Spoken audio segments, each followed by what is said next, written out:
Hi hello ವೀಕ್ಷಕರೇ, news 18ನ digital ಕಂಟೆಂಟ್ಗೆ ಸ್ವಾಗತ. ನಾನು ಆನಂದ್ ಸಾಲುಂಡಿ. ನಾವು ಮಲಯಾಳಂ ಸಿನಿಮಾ ನೋಡ್ತೇವೆ.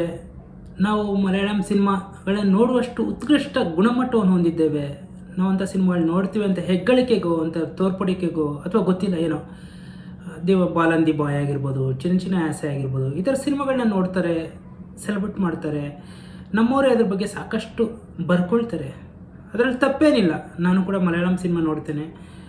ವಾರದಲ್ಲಿ 1-2 ಆದರೂ ಮಲಯಾಳಂ ಸಿನಿಮಾಗಳ OTTಗಳ ಮೂಲಕ ನೋಡ್ತಾನೆ ಇರ್ತೀವಿ. ನಾನು ಬರಿತಾ ಇರ್ತೀನಿ. ಆದರೆ ಎಲ್ಲೋ ಒಂದು ಕಡೆ ಮಲಯಾಳಂ ಅಥವಾ ತಮಿಳ್, ತೆಲುಗು, ಹಿಂದಿ ಸಿನಿಮಾಗಳ ಬಗ್ಗೆ ಬರ್ಕೊಳ್ಳುವಷ್ಟು, ಸೆಲೆಬ್ರೇಟ್ ಮಾಡುವಷ್ಟು ನಮ್ಮ ಸಿನಿಮಾಗಳನ್ನ ಯಾಕೆ ಗಮನಿಸ್ತಾ ಇಲ್ಲ ಅಥವಾ ನೋಡ್ತಾ ಇಲ್ಲ ಅಂತ ಅನಿಸುತ್ತೆ. ನಿಜ, ಕನ್ನಡದಲ್ಲಿ ಒಳ್ಳೊಳ್ಳೆ ಸಿನಿಮಾಗಳು ಬರ್ತಿಲ್ಲ ಅಂತ ಅಪವಾದ ಮಾಡ್ಬೋದು. ಬಟ್ ಅದರ ನಡುವೆಯೂ ಒಂದಷ್ಟು ಒಳ್ಳೆ ಸಿನಿಮಾಗಳು ಕಳೆದೋಗ್ತಾ ಇದೆಯಲ್ಲ ಅಂತ ಅನಿಸುತ್ತೆ. ಯಾಕಂದರೆ ನಮ್ಮದೇ ರಕ್ಕಸಾಪುರದೊಳಗಾಗಿರ್ಬೋದು, ಒಲವಾರ ಆಗಿರ್ಬೋದು, ಸೀತಾರಾಮ್ ಸೆಕೆಂಡ್ ಕೇಸ್ ಆಗಿರ್ಬೋದು, ಅಥವಾ ಪೀಟರ್ ಆಗಿರ್ಬೋದು, ಈ ಎಲ್ಲ ಪ್ರಾಮಾಣಿಕ ಪ್ರಯತ್ನಗಳನ್ನ ಗುರುತಿಸುವಂಥ ಕೆಲಸಗಳು ಆಗ್ತಿಲ್ವ ಅನಿಸುತ್ತೆ. ರೀಸೆಂಟಾಗಿ ಸೀತಾರಾಮ್ ಸೆಕೆಂಡ್ ಕೇಸ್ ಸಿನಿಮಾ ನೋಡಿದೆ. ದೇವಿ ಪ್ರಸಾದ್ ಶೆಟ್ಟಿ ಅವರು ಸಿನಿಮಾವನ್ನು ನಿರ್ದೇಶನ ಮಾಡಿದ್ದಾರೆ. ಅವ್ರದ್ದೇ ಸೀತಾರಾಮ್ ಬೆಡಾಯ್ ಅನ್ನುವಂಥ ಸಿನಿಮಾದ ಇನ್ನೊಂದು ಮುಂದುವರೆದ ಭಾಗ ಅನ್ನೋ ಥರ, ಅಥವಾ ಮುಂದುವರೆದ ಭಾಗ ಅಲ್ಲ, ಇದು ಹೊಸದೇ ಒಂದು ಕೇಸು, ಹೊಸದೇ ಒಂದು ಸ್ಟೋರಿಯನ್ನು ಹೇಳುವಂಥ ಸಿನಿಮಾ ಥಿಯೇಟ್ರಲ್ಲಿ ನೋಡೋಕ್ಕಾಗಿರಲಿಲ್ಲ, ಅಥವಾ ಥಿಯೇಟ್ರಲ್ಲಿ ಬಂದಿದ್ದು ಕೂಡ ಗೊತ್ತಾಗಲಿಲ್ಲ. ಸಿನಿಮಾದವ್ರು ಪ್ರಮೋಷನ್ ಮಾಡಲಿಲ್ವೋ ಅಥವಾ ಅವ್ರು ಪ್ರಮೋಷನ್ ಮಾಡಿದ್ದು ರೀಚ್ ಆಗಲಿಲ್ವೋ ಗೊತ್ತಾಗಲಿಲ್ಲ. ಯಾಕಂದರೆ ಈಗ ಎಷ್ಟೋ ಸಿನಿಮಾಗಳು ಬರ್ತಾ ಇರ್ತವೆ, ಹೋಗ್ತಾ ಇರ್ತವೆ, ಅದು ಪ್ರಮೋಷನ್ ಆಗ್ತಾ ಇದೆಯಾ ಆಗ್ತಾ ಇಲ್ವೋ ಅಂತ ಗೊತ್ತಾಗ್ತಾ ಇಲ್ಲ. ಅವ್ರಿಗೂ ಕೂಡ ಯಾವ ರೀತಿ ರೀಚ್ ಮಾಡಿಸ್ಬೇಕು ಅಂತ ಗೊತ್ತಾಗ್ತಿಲ್ವೋ ಏನೋ ಗೊತ್ತಿಲ್ಲ. ಆದರೆ ಪ್ರೈಮ್ನಲ್ಲಿ ಆ ಸಿನಿಮಾ ಇದೆ, ನೋಡಿದಾಗ ಕನ್ನಡದಲ್ಲಿ ಇಂಥ ಸಿನಿಮಾ ಯಾರಿಗೂ ಗೊತ್ತೇ ಆಗಲಿಲ್ವಾ, ಈ ಸಿನಿಮಾ ಬಂದಿರೋದು ಗೊತ್ತೇ ಆಗಲಿಲ್ವಾ ಅಂತ ಗೂಗಲ್ ಮಾಡಿ ನೋಡಿದಾಗ ಸಿನಿಮಾ ಬಗ್ಗೆನೂ ಒಂದಷ್ಟು ವಿಮರ್ಶೆಗಳಾಗಲಿ ಅಥವಾ ಏನಾಗಲಿ ಕಾಣಿಸ್ಲೇ ಇಲ್ಲ. ಒಂದಿಬ್ಬರು ಬರ್ಕೊಂಡಿದ್ದು ಬಿಟ್ಟರೆ ಸಿನಿಮಾ ಬಗ್ಗೆ ಒಂದು ಸೆಲೆಬ್ರೇಷನ್ನೇ ಇಲ್ಲ. ಅಂದರೆ ಇಂಥದ್ದೊಂದು ಸಿನಿಮಾ ಮಲಯಾಳಂನಲ್ಲೋ ಅಥವಾ ಇನ್ನೆಲ್ಲೋ ಬಂದಾಗ ಅದನ್ನು ನಮ್ಮವರೇ ಹಾಡಿ ಹೊಗಳ್ತಾರೆ, ಕೊಂಡಾಡ್ತಾರೆ, ಮನಸಾರೆ ಹೊಗಳ್ತಾರೆ, ಮನಸಾರೆ ಮಾತಾಡ್ತಾರೆ. ಆದರೆ ನಮ್ಮದೇ ಸಿನಿಮಾಗಳನ್ನ ಯಾಕೆ ಸೆಲೆಬ್ರೇಟ್ ಮಾಡ್ತಾ ಇಲ್ಲ? ನಾವು ಯಾವತ್ತೂ ಒಂದು ಕೆಟ್ಟ ಸಿನಿಮಾ ನೋಡ್ಬಿಟ್ಟು ಕನ್ನಡ ಚಿತ್ರರಂಗದಲ್ಲಿ ಒಳ್ಳೆ ಸಿನಿಮಾನೇ ಬರ್ತಾ ಇಲ್ಲ, ಕಂಟೆಂಟ್ ಬೇಸ್ಡ್ ಸಿನಿಮಾ ಬರ್ತಿಲ್ಲ, ಮಲಯಾಳಂ ಸಿನಿಮಾ ಥರದ ಸಿನಿಮಾ ಬರ್ತಾ ಇಲ್ಲ ಅಂತ ಹೇಳ್ಕೊಂಡು ಓಡಾಡ್ತಿರ್ತೀವಿ.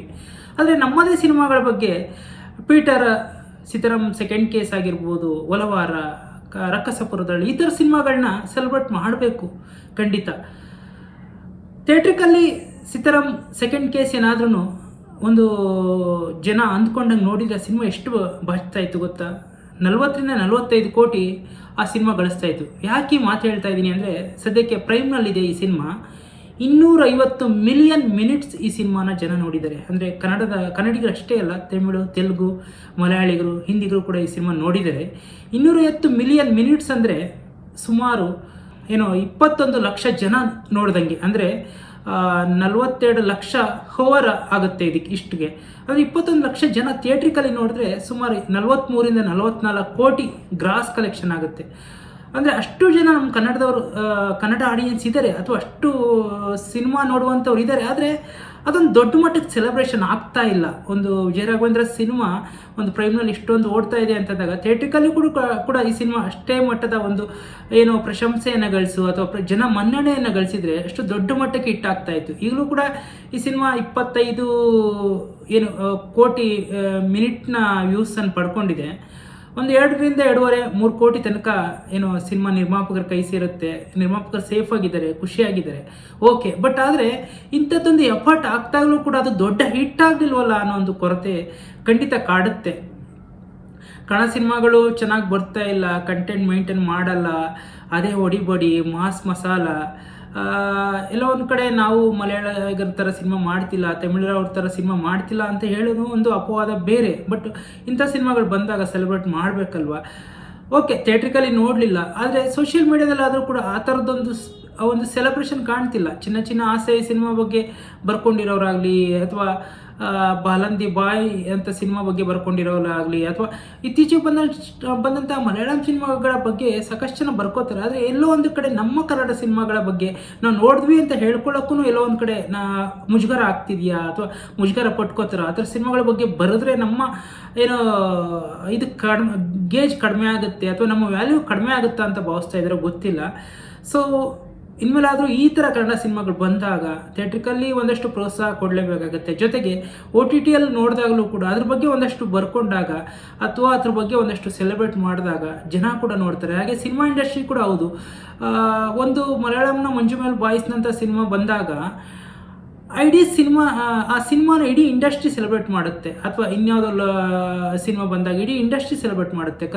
ತೆಲುಗಲ್ಲೂ ಕೂಡ ಅಷ್ಟೇ. ನಾನಿ ಒಂದು ಕೋರ್ಟ್ ಅಂತ ಒಂದು ಸಿನಿಮಾ ಮಾಡಿದರು. ಆ ಸಿನಿಮಾ ಬಂದಾಗ ಮಹೇಶ್ ಬಾಬು ಅಂತ ದೊಡ್ಡ ಸ್ಟಾರ್ ಆಗಿರ್ಬೋದು ಅಥವಾ ಬೇರೆ ಬೇರೆ ದೊಡ್ಡ ಸ್ಟಾರ್ಗಳ ಸಿನಿಮಾ ನೋಡಿ ಒಂದು ಬರ್ಕೊತಾರೆ. ಅವರೇ ಎಕ್ಸ್ನಲ್ಲಿ ಬರ್ಕೊಳ್ಳೋದಾಗಲಿ ಸೋಷಿಯಲ್ ಮೀಡಿಯಾದಲ್ಲಿ ಬರ್ಕೊಳ್ಳೋದಾಗಲಿ ಮಾಡ್ತಾರೆ. ಆದರೆ ನಮ್ಮ ಕನ್ನಡದಲ್ಲಿ ಒಂದೊಳ್ಳೆ ಸಿನಿಮಾ ಬಂದಾಗ ನಮ್ಮ ಸ್ಟಾರ್ಗಳು ಅವರೇ ಹೋಗಿ ಸಿನಿಮಾ ನೋಡ್ಬಿಟ್ಟು ಅದ್ರ ಬಗ್ಗೆ ಒಂದಷ್ಟು ಬರ್ಕೊಂಡು ಅದನ್ನು ಪ್ರೋತ್ಸಾಹಿಸುವಂಥ ಕೆಲಸ ಆಗಬೇಕಾಗಿದೆ.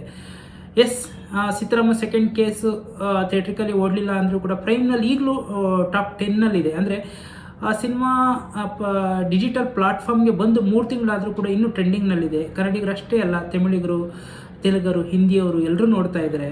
ಸೊ ಈ ಥರ ಒಂದು ಪ್ರೋತ್ಸಾಹ ಸಿಕ್ಕಿದಾಗ ಕನ್ನಡದಲ್ಲಿ ಒಳ್ಳೊಳ್ಳೆ ಕಂಟೆಂಟ್ಗಳು ಬರೋಕ್ಕೆ ಜಾಸ್ತಿ ಉತ್ತೇಜನ ಕೊಟ್ಟಂಗಾಗುತ್ತೆ. ಯಾಕಂದರೆ ಸಿದ್ದರಾಮ ಸೆಕೆಂಡ್ ಕೇಸ್ ಸಿನಿಮಾ ಫಸ್ಟಿಂದ ಕೊನೆಯ ತನಕನೂ ಏನು ಒಂದು ಕತೆ ಗುಟ್ಟನ್ನು ಬಿಟ್ಟು ಕೊಡದೆ ಮುಂದೇನಾಗುತ್ತೆ ಅನ್ನುವ ಸುಳಿಯೂ ಕೂಡ ಕೊಡದೆ ಇಡೀ ಸಿನಿಮಾ ನಿಮ್ಮನ್ನು ಎಂಗೇಜ್ ಮಾಡ್ಕೊಂಡು ಹೋಗುತ್ತೆ. ಕೊನೆಯ ತನಕನೂ ನಿಮಗೆ ಸಸ್ಪೆನ್ಸ್ನ ಉಳಿಸ್ಕೊಂಡು ಹೋಗುತ್ತೆ. ಅಂಥ ಸಿನಿಮಾಗಳು ಕನ್ನಡದಲ್ಲಿ ಅಪರೂಪ ಬರೋದು. ಅಂಥ ಸಿನಿಮಾ ಬಂದಾಗ ಅದನ್ನು ಜಾಸ್ತಿ ಜನ ನೋಡಿದಾಗ ಅಂಥ ಕಂಟೆಂಟ್ ಬೇಸ್ಡ್ ಸಿನಿಮಾಗಳು ಕನ್ನಡದಲ್ಲೂ ಬರೋಕ್ಕೆ ಸಾಧ್ಯ ಆಗುತ್ತೆ. ಕನ್ನಡ ಸಿನಿಮಾ ಇನ್ನಷ್ಟು ಹೊಸತನಕ್ಕೆ ಒಡ್ಕೊಳ್ಳೋಕ್ಕೆ ಸಾಧ್ಯ ಆಗುತ್ತೆ. ಯಾಕಂದರೆ ಒಂದು ಕಡೆ ಸ್ಟಾರ್ಸ್ಗಳು ಮಾಡಿದ್ರೂ ಕೂಡ ಜನ ಥಿಯೇಟ್ರಿಗೆ ಬರಲ್ಲ ಅನ್ನುವ ಪರಿಸ್ಥಿತಿ ಇದೆ. ಇಂಥ ಟೈಮಲ್ಲಿ ಮೈಕ್ರೋ ಬಜೆಟ್ನ ಸಿನಿಮಾಗಳು ಅಥವಾ ಕಂಟೆಂಟ್ ಬೇಸ್ಡ್ ಸಿನಿಮಾಗಳು ಬರಬೇಕಾಗಿದೆ. ಆ ಥರ ಬರಬೇಕು ಅಂದರೆ ಜನನೂ ಕೂಡ ಆ ರೀತಿಯಾದ ಸಪೋರ್ಟ್ ಸಿಗಬೇಕಾಗುತ್ತೆ. ಇನ್ನೊಂದು ಕಡೆ ಕನ್ನಡ ಸಿನಿಮಾಗಳನ್ನ ಅಥವಾ ಈ OTT ಪ್ಲಾಟ್ಫಾರ್ಮ್ನಲ್ಲಿ ತಗೊಳ್ಳೋದೇ ಇಲ್ಲ ಅನ್ನೋ ಥರ ಆಗಿದೆ. ಅಂದರೆ ಮೊದಲೆಲ್ಲ ಏನು ತಿಂಗಳಿಗೆ 1-2 ತಗೊಳ್ತಾ ಇದ್ರು, ಈಗ ಲಿಮಿಟೆಡ್ ಮಾಡಿಬಿಟ್ಟಿದ್ದಾರೆ. ಕನ್ನಡ ಸಿನಿಮಾಗಳಿಗೆ ಆಡಿಯನ್ಸ್ ಇಲ್ಲ, ಕನ್ನಡ ಸಿನಿಮಾಗಳನ್ನ ನೋಡಲ್ಲ ಅಂತ. ಯಾಕಂದರೆ ರೀಸೆಂಟಾಗಿ spider-man brand new day cinema Karnataka dub ಆಗಿತ್ತು. ಕರ್ನಾಟಕದಲ್ಲಿ ಕನ್ನಡ ವರ್ಷನ್ ಒಂದಷ್ಟು ಥಿಯೇಟರ್ಗಳು ರಿಲೀಸ್ ಆಗಿತ್ತು. ಆವಾಗ ಕನ್ನಡ ವರ್ಷನ್ಗಳಿಗೆ ಹೋದರೆ ಎಕ್ಸಾಂಪಲ್ ಕೆಂಗೇರಿ ರಾಬಿನ್ ಥಿಯೇಟ್ರಿಗೆ ಗೆಳೆಯರೊಬ್ರು ಹೋಗಿದ್ರು. ಕನ್ನಡ ಟಿಕೆಟೇ ತಗೊಳ್ಳೋರು ಯಾರಿಲ್ಲ ಅನ್ನೋ ಕಾರಣಕ್ಕೆ ಶೋಗಳು ಕ್ಯಾನ್ಸಲ್ ಆಗುವಂತೆ. ಆ ಥರ ಆದಾಗ ಕನ್ನಡ ಸಿನಿಮಾಗಳನ್ನ ಯಾರು ಥಿಯೇಟ್ರಿಗೆ ಹಾಕ್ತಾರೆ? ಅದೇ ಥರ ಹೌದು OTTಗಳಲ್ಲೂ ಕೂಡ ಅಷ್ಟೇ. ಕನ್ನಡ ಸಿನಿಮಾಗಳಿಗೆ ಆಡಿಯನ್ಸ್ ಇಲ್ಲ ಅನ್ನೋ ಕಾರಣಕ್ಕೆ ಕನ್ನಡ ಸಿನಿಮಾಗಳನ್ನ ತಗೊಳ್ಳೋದನ್ನ ಬಿಟ್ಬಿಡ್ತಾ ಇದ್ದಾರೆ ಅಥವಾ ತಗೊಳ್ತಾ ಇಲ್ಲ, ಅಥವಾ ತಗೊಂಡ್ರೂ ಕೂಡ ಅದಕ್ಕೆ ವ್ಯಾಲ್ಯೂ ತುಂಬ ಕಡಿಮೆ ಆಗ್ತಾ ಇದೆ. ಇಂಥ ಸಂದರ್ಭದಲ್ಲಿ ಕನ್ನಡ ಸಿನಿಮಾಗಳನ್ನ OTTಯಲ್ಲಿ ನೋಡಬೇಕಾಗಿದೆ. OTTಯಲ್ಲಿ ನೋಡಿದಾಗ ಅದನ್ನು ಸೆಲೆಬ್ರೇಟ್ ಮಾಡಬೇಕಾಗಿದೆ. ಈ ಥರದೊಂದು ಸಿನಿಮಾ ಬಂದಿದೆ, ನಾವು ನೋಡಿದ್ವಿ, ನೀವು ನೋಡಿ ಅಂತ ಹೆಚ್ಚಿನ ಜನರಿಗೆ ಅದನ್ನು ತಲುಪಿಸಿದಾಗ ಕನ್ನಡ ಸಿನಿಮಾಗಳಿಗೂ ಆಡಿಯನ್ಸ್ ಇದ್ದಾರೆ ಅಂತಂದಾಗ ಮುಂದೆ ಬರುವಂಥ ನಿರ್ದೇಶಕರಿಗೆ, ನಿರ್ಮಾಪಕರಿಗೆ ಅದು ಸಾಕಷ್ಟು ಹೆಲ್ಪ್ ಆಗುತ್ತೆ ಅಂತ ಹೇಳ್ಬೋದು. ಸೊ ನಮ್ಮ ಸಿನಿಮಾಗಳನ್ನ ನಾವು ಸೆಲೆಬ್ರೇಟ್ ಮಾಡಿದಾಗ ನಮ್ಮತನ ಉಳಿಯುತ್ತೆ, ನಮ್ಮ ನೇಟಿವಿಟಿನ ನಮ್ಮ ಸಿನಿಮಾ ನಿರ್ದೇಶಕರು ಕಟ್ಕೊಡ್ತಾರೆ. ಸೊ ಇನ್ನು ಮುಂದಿನ ದಿನಗಳಲ್ಲಾದರೂ ಕೂಡ ಒಂದು ಒಳ್ಳೆ ಸಿನಿಮಾ ಬಂದಾಗ ಅದನ್ನು ಎಲ್ಲರೂ ಸೆಲೆಬ್ರೇಟ್ ಮಾಡುವಂತಾಗಲಿ ಅನ್ನೋದೇ ನನ್ನ ಆಶಯ. Thank you. ನ್ಯೂಸ್18ನ ಡಿಜಿಟಲ್ ಕಂಟೆಂಟ್ನ ನೀವೆಲ್ಲ ನೋಡಿದ್ದಕ್ಕಾಗಿ ಥ್ಯಾಂಕ್ ಯು. ನಿರ್ಭೀತ, ನಿಷ್ಪಕ್ಷಪಾತ, ವಿಶ್ವಾಸಾರ್ಹ ಸುದ್ದಿಗಳಿಗೆ ಹೆಸರಾಗಿರುವ News18 ಕನ್ನಡ ಈಗ ಆಪ್ನಲ್ಲೂ ಲಭ್ಯವಿದೆ. ದಯವಿಟ್ಟು ಇಲ್ಲಿರುವ QR ಕೋಡ್ನ ಸ್ಕ್ಯಾನ್ ಮಾಡಿಕೊಂಡು ಆಪ್ ಡೌನ್ಲೋಡ್ ಮಾಡೋದಕ್ಕೆ ಮರಿಬೇಡಿ. ನಿಮ್ಮ ಬೆಂಬಲ ಹೀಗೆ ಸದಾ ನಮ್ಮೊಂದಿಗಿರಲಿ. ಧನ್ಯವಾದ.